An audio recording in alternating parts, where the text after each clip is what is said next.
morning. You guys are good. Everyone's a little quiet. Good morning. It was funny. I was watching this video, and the guy was like, "Don't you hate when the person speaking continues to say good morning to you until you get loud enough?" Like, I said it already, right? That's fine. Anyway, so welcome, and I get to close out this series. Ezekiel, what is it? Close out this series, but just close out the in-person meeting. And Ezekiel, if you read it, you got to read it. Like, you have to read it, because it's almost unbelievable, some of the things that happen in Ezekiel. And so, like, more than I spent time like preparing for this, I spent time like researching on the different things that were going on, right? And so Pastor kind of talked about, at that time, he talked about it last week, the Israelites were just completely forgetting about God and committing heinous kind of idolatry, right? Like, God has guided them this far, has like parted a sea. Like, yo, if you part a sea for me, I believe you.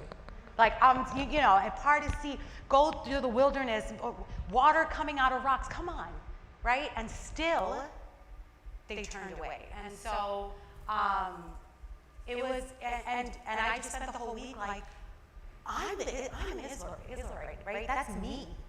Right? God has shown me time again. I got you. I've done this. I'm doing this. And then still, there are times where I'm just like, oh, maybe I should do something. Maybe I should take care of something. And God, especially in this season in my life, is literally like, you cannot do anything. And it's been the most powerful season. When I've actually said, okay, God, I literally cannot do anything. I'm at the end, or what I feel like is the end. And now I'm trying to take over. And usually when that happens, it's where you become weak and God becomes strong, right? And I have never felt more powerful in my life because I know God is in charge, right? And so Ezekiel was, I feel so bad for him. I'm just saying, sorry. Like, I was just reading it, and so so the title of my message was Secret Sin. And as I began to really think about what I wanted to speak about, or what God wanted me to speak about, it turned into God knows. He knows. We know He knows, but do we really know that He knows? Right? Like, you know it, but do you really know? And so, so we're going to start in Ezekiel 8. It says, in the 6th year, in the 6th month, on the 5th day, while I was sitting in my house, and the elders of Judah were sitting before me, the hand of the sovereign Lord came on me there. All right, so as a reader, when I see something repeated, to me, there's a significance in it, right? So he said, the 6th year, the 6th month, on the 5th day. So the first purpose is to show time, right? That a little over a year has passed since the beginning. So we're at a point where God has asked Ezekiel to do different things. And so at this point, he told Ezekiel, I want you to lay on your side for 390 days. We complain about standing in church, right? This poor man is now, because he's like, I want the Israelites to see the gravity of their sin. So I want you to lay on your side for 390 days to show them how serious this is. So he's, lying in this position for this much time. And so that tells us that we're coming to the end of this command that God gave him, right? But also in the Bible, numbers have a significance, right? 6 is the number of man. So we got the 6th month, the 6th year, and the 6th month. But 5 represents God's grace and mercy. So I looked at that, I go, okay, 6th year, we're doing what we want to do. 6th month, we're continuing our sin. But on that 5th day, God's mercy will always overcome, right? That he's telling us, he's foreshadowing to us what's going to happen. He's saying, yeah, you've been doing your own thing, and like, I'm really mad about it, I'm upset about it, but my grace and my love will always overcome. And when I started taking you through this chapter and really talking about things, it's like we just, like the Israelites continued, and we as well continued to insult him, continued to put him down, continued to forget him, but he was still there. He's still there, he's still here, no matter what you do. And throughout this whole time, even Noel was speaking about it, God knows it all, right? He's still there. He's never left. So we have this, he goes the 6th year, the 6th month, on the 5th day, right? So God is telling us what he is going to do. Second thing is that he goes on to see that he like sees this image of fire, a likeness of a man with fire and an amber color. So he's speaking about like God coming right to him. But then he says, he goes, he stretched out what looked like a hand and took me by the hair of my head. He was like, He yanked him by his hair. It wasn't like, please, Ezekiel, please come and let me show you what you need to see. He's like, boom, I'm going to take you where I need to take you to. Right? And so I really looked at that and I was like, there's other instances in the Bible where God reveals himself, and it's usually like very nice. It's usually like, and I will show you the way. Or, I'm going to tell you something. And he's like, Ezekiel, I'm going to yank you up by your hair. And what that showed me is that God deals with us the way that we need to be dealt with. Right? So for some of us, we need to be yanked up by our hair. And some of us need to be, it's okay. My mom had passed away 3 months ago. And so like seeing how there's 4 of us and like how each of us are dealing with it is very different, right? And everybody tells me, oh, I see mom and she's laughing in my dreams. And I'm like, God, I don't see anything. God, I've not seen her at all smiling, nothing, right? And so I'm jealous that they get to see her. And so I said to God, I'm like, God, like, what's going on? Like, can I get a dream here and there? Maybe I get my mom giving me a thumbs up maybe. I don't even need a smile or something. And he said to me, that's not what you need. Just like, and I need that. I'm a tough love kind of person. I needed him to tell me that. Even to come up and start speaking again, I was like, God, I don't think I could do this. I don't think I can make it through a message without crying. It's just too hard. And he said to me, my word is more important than your pain.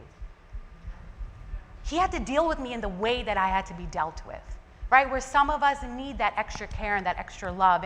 And I'm not going to say that I feel God all around me all the time, especially now. But he's dealing with us the way that we need to be dealt. Don't look at someone else's story. Don't look at someone else's experience, because God is dealing with you the way that you need to be dealt with. Just like he did Ezekiel, he's doing that with you. When I was thinking about him laying on this side for 390 days, my husband and I usually always, we spend the whole month like discussing different things. And so we were really talking about Ezekiel. And he's like, Lorraine, how about eating, right? Or like, did he have to go to the bathroom or something? Like, did he just lay, was it metaphorical? And I'm like, you know what? God didn't give me that feeling that this was metaphorical. Like, I got that literal kind of sense, like he was, so I don't know how those logistics worked out, but thinking about him going through that, God deals with us the way that he needs to, but he also prepares us for that time, right? So what Ezekiel saw, if he saw that before he went through these 390 days, he would have reacted differently. He had to go through this period of being just worn out, tired, hungry, looking for God to then show him what he needed to show him. There is meaning in your waiting. God is preparing you. And I feel like in this time that we're in right now, there's a lot of waiting going on. Don't let that go. Don't dismiss it.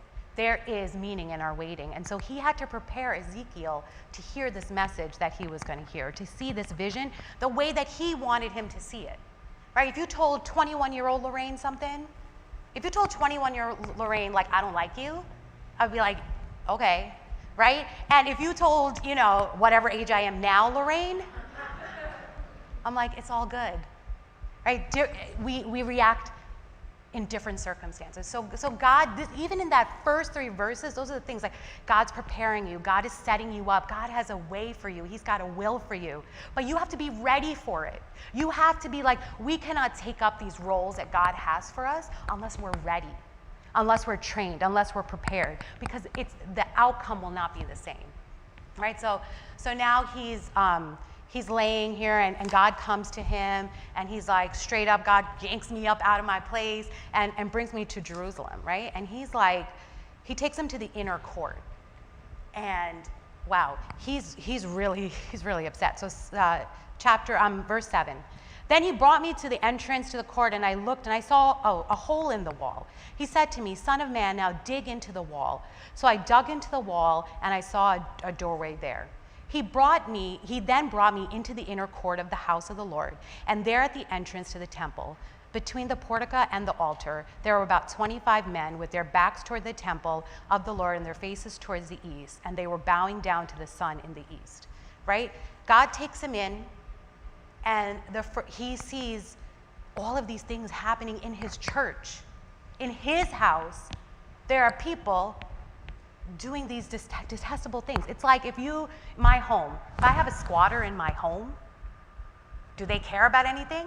No, they're just trying to take care of themselves. It's kind of like these people were just squatting at this point because they had turned away from God. And now, not even did they just turn away, they're now worshiping other gods. There's so many times in the Israelites' history where the pagan gods were removed and people just kept bringing it back because of their unbelief. When we don't see something happening the way that we want it to happen, right, in that waiting, we then replace it with something else. We try to answer our own problems. And so this is the Israelites answering their own problems.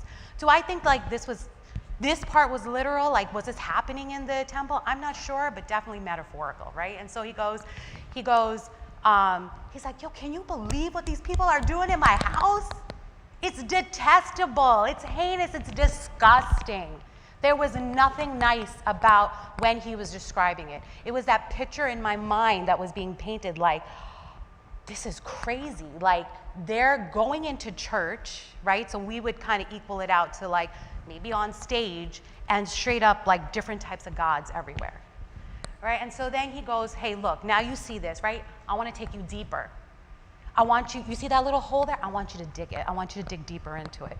So Ezekiel starts like digging into it. And in the center, he sees the elders standing there worshiping other gods. He said to me, go in and see the wicked, detestable things that they are doing here. So I went and I looked and I saw portrayed all the walls, all kinds of crawling things and unclean animals and all the idols of Israel. In front of them stood 70 elders of Israel. And I can't really pronounce that well. The son of Shaphan was standing among them. Each had a censer in his hand, and fragrant cloud of incense was rising. So in this like inner part, in the most holy part, was this worship of unclean. He's made it very clear. He said unclean, crawly things, right? When you think of crawling things, you think of like spiders, right? And like worms and stuff. So that's my picture. I'm seeing this. And Ezekiel's probably like, yo, these are like the people who are leading the church. They're leading the church, and this is what they're doing. And God is really showing him that like these elders who came to visit him while he was in these 390 days are sitting there like, we're waiting to hear from God, right? But in the secret or outside of there, they're worshiping everything else. Everything and anything else.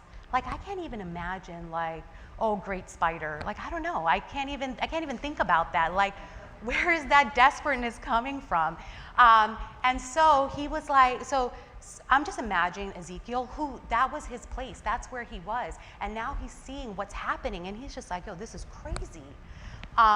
And then he said to me, son of man, have you seen what the elders of Israel are doing in the darkness? Each at the shrine of his own idol. They say, the Lord does not see us. The Lord has forsaken the land. And again, he said, do you see them doing the things that are even more detestable? They basically are like, okay, we're going to praise and worship all these other gods because, God left us. Who said God left? Right? Even in the verse, it says God is looming ahead. He's all around. His Shekinah glory is still there. But they're like, he left. They think he left because they don't see anything happening. Right? So the first thing I saw in that is okay, what is your role in that? Right? We always want to blame others. We always want to be like, God's not here. Where's your role? Where do you stand in that? Right? And that's where our waiting comes. Our waiting is where we're praying and we're reaching out to God and we're getting closer to him. That's our waiting. And if we're not seeing something happen, that means it doesn't need to happen then. Or it does not need to happen that way. And we're standing in our own way of our own blessings like the Israelites did. They were standing in their own way, and they're like, oh, God left us. He's not here. He's not listening to us. And I always go back to think of all the miracles that he did. Miracles, like poof, things coming out of thin air because they needed it. God gave it to them. And they're like, God's not here. And so he was like, it's just like God is always, he's always working. It's that song, Waymaker, right? Even when I can't see it, he's working. Even when I can't feel it, he's working. I want to encourage you this morning that even if you don't feel it, he is working. I guarantee you he's working. And he's working in that waiting process. He's working through your difficult times. He's working in the 390 days that this man had to lie on his side. He's working. 390 days is more than a year. And we think about that period that he was in. That may be your period that you're in right now as well. You may just be waiting. God is working. He is working. He's making things happen. And things take time. When I first was, my dad was like, okay, Lorraine, it's time to get married. And I'm like, no. He was like, it's time for you to think about the next stage of your life. And I was like, Dad, every excuse that you can give your father. My niece is here, so this is her grandfather. And he's like, literally, he used to do all these things. He's like, you're really tall. So for, guys, for you, it'd be really hard. So like, as you get older, the ratio goes like down. And now you have like 100 men less that you could, I don't know. So anyway, wow, this is a hard crowd. Nobody's even laughing. Anyway, so he, and so I told, and so like, I was talking to one of my friends and I was saying to her like, I just don't know, right? I'm not sure what's happening right now. And she said, God is preparing someone for you. And either he's not ready yet or you're not ready yet. And God has to mold them into the man or mold you into the woman that you need to be in order for you guys to meet and then to have that right marriage. And that blew my mind. That changed everything for me. I was like, oh, he's out there. I just got to wait. Right? And so it's like God, he is there, he's working. And when I look back on so many things that have happened in the past, I see it, I understand it. I see God so clearly, like, God, this is why you did these things. So I want to encourage you, and I'm going to keep on saying, there is meaning in your waiting. That's what God keeps telling me right now. That's for somebody sitting here. There is meaning in your waiting, whatever you're waiting for. There is meaning in your waiting. A lot of times what happens is it becomes God's will versus our will, right? We all plan out things that we're going to do. A lot of us planned out this year and that didn't happen. A lot of us planned those great vacations that are now in our backyards, right? Like, it is God's will versus our own will. And I'm going to tell you from experience that God's will is so much better. Our will is not that great. We box ourselves up and we're like, wait, this is what is in store for me? And God's like, nah, this is what is in store for you. He's got so much more. God's will is so much better. And there's meaning in your waiting. I can't wait to hear a testimony. I'm definitely going to hear something back. Somebody's going to say something. There is meaning in your waiting. So now God is like, I could just see like how mad, like I was telling my husband yesterday, I was like, I'm mad. I was walking around mad yesterday as I was reading this. He's like, don't speak and be angry. I'm like, no, I'm not angry. I'm not angry. I'm just mad because, like, I can't believe, like, that's my God. That's my Father. What are you doing? Why are you doing this? And he goes, and then he brought me to the entrance of the north gate of the house of the Lord and saw women sitting there mourning the God of Tammuz. He said to me, do you see this, son of man? You will see things that are even more detestable than this. All right, so the teacher in me had to do a full-on study of Tammuz. I had to why is this so detestable, right? So this God is a pagan God that basically what it was he was like the fertility and agricultural God. And he was like a rising and dying God. And he did this every year as the seasons passed. And so what the women of that time would do is that they would, when it became like a drought type of season, they would begin to cry for him. And so, I'm going to say it really nicely. So what would happen is that while these women were crying at the statue, it let the men around know that they were ready to be taken. And through that was the assurity that the new season would come. This is like religion. This is people doing, and so now the Israelites, sounds like a great idea. I want to be part of that. Like, yo, you serve the risen God. You serve a God that has carried you through, has answered all your prayers, and you want to worship that? You want to put yourself in a position of probably something you don't want to do because you think you don't see something happening?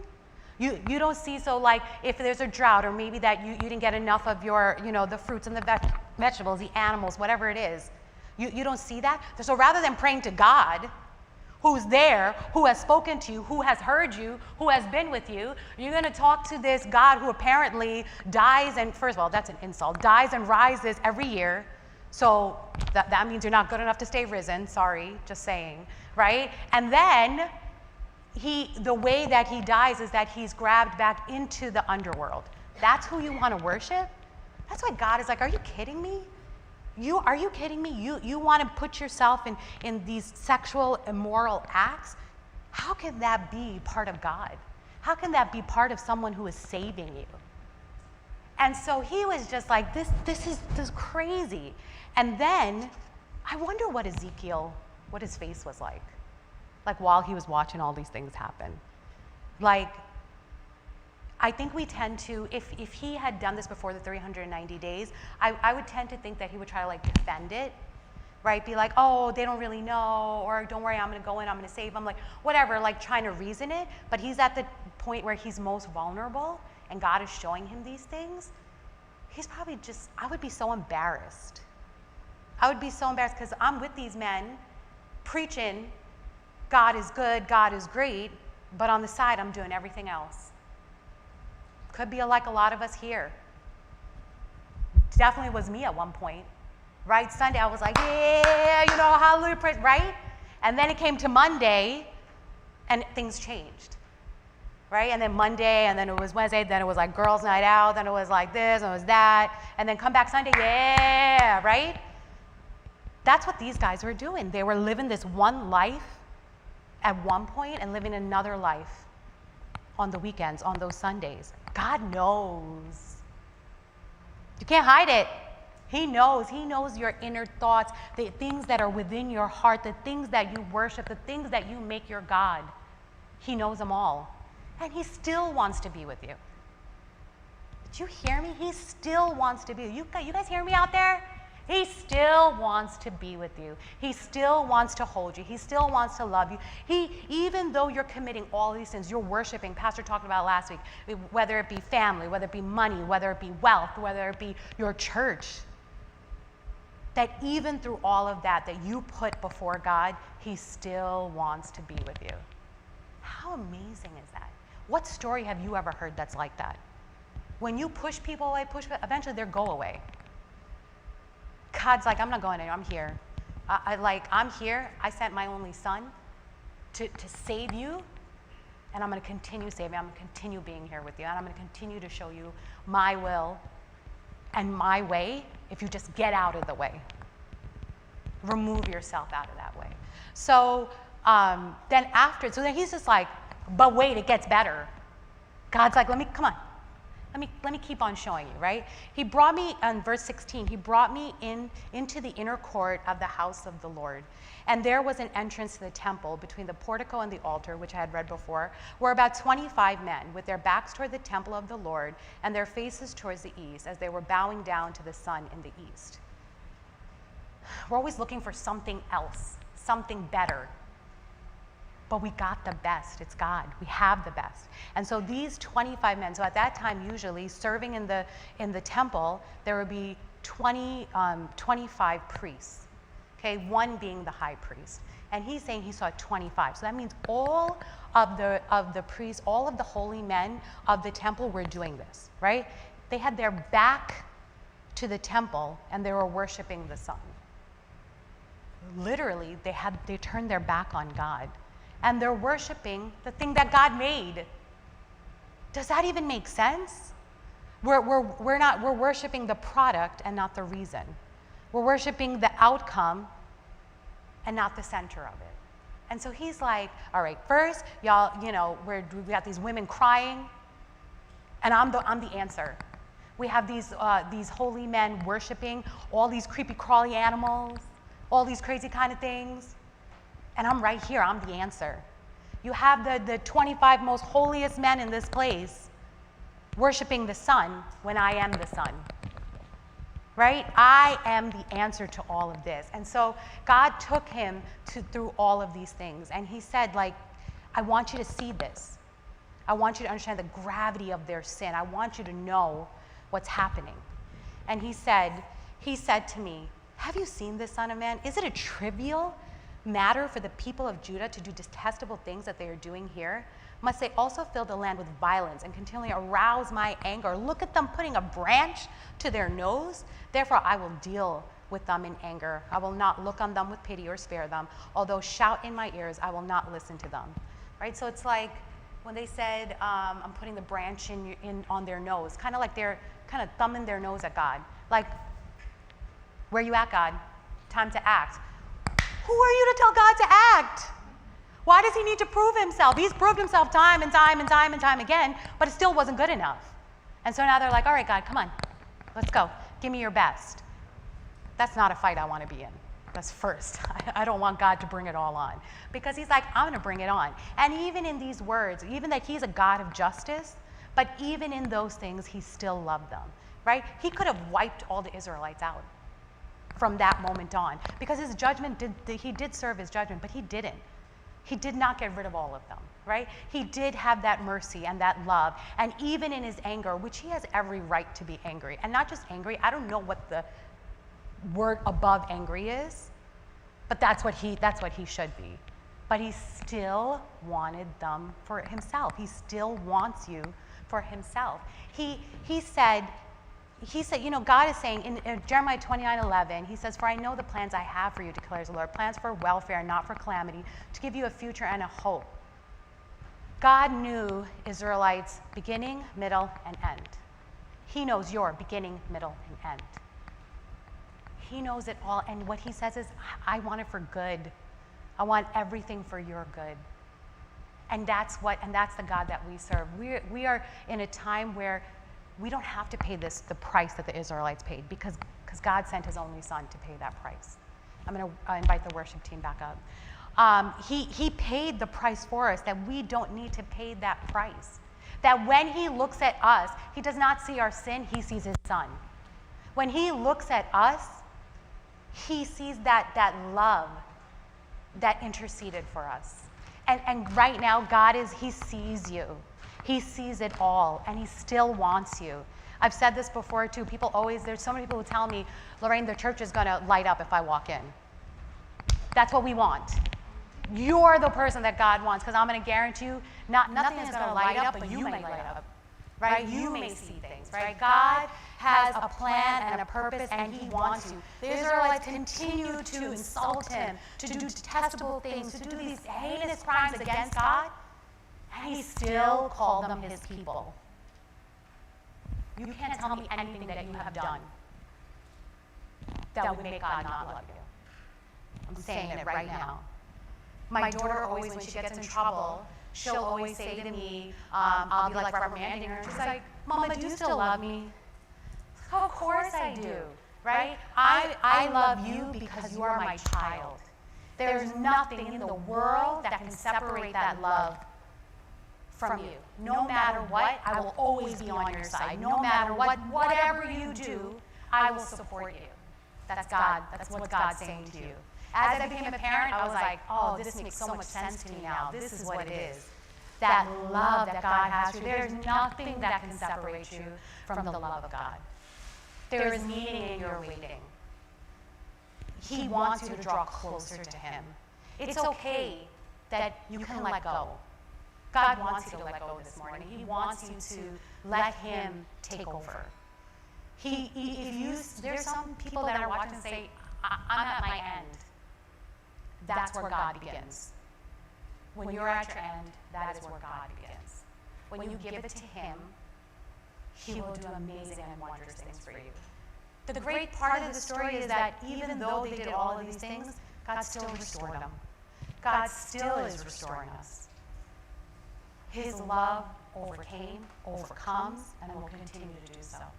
I really want to express to you that if you have never heard this story before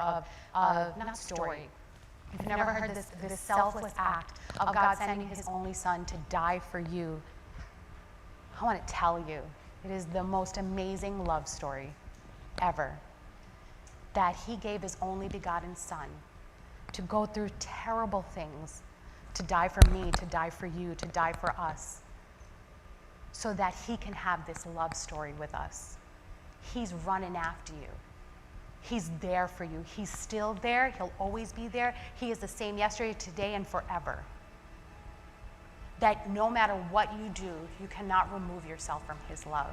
The Israelites did some crazy things, and that never moved his love from them.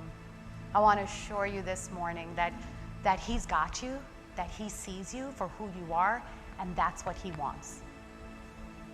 We don't need to be good enough. We don't need to be perfect, because nothing will ever happen, and that perfectness will never happen, because the only thing that's perfect is God. It's time to let go. It's time to let him take over. I don't care where you're at. I don't care what you did yesterday. I don't care what you did this morning. He wants you right now. He wants you in this season, in this place, in your sin. He wants to take you. He wants to mold you. He wants to cleanse you. He wants to lift you up and take you to places you have never imagined. What we think is good for us may not be that good for us. What the Israelites thought was good for them was definitely not good for them. God knows. Amen? Amen. God knows.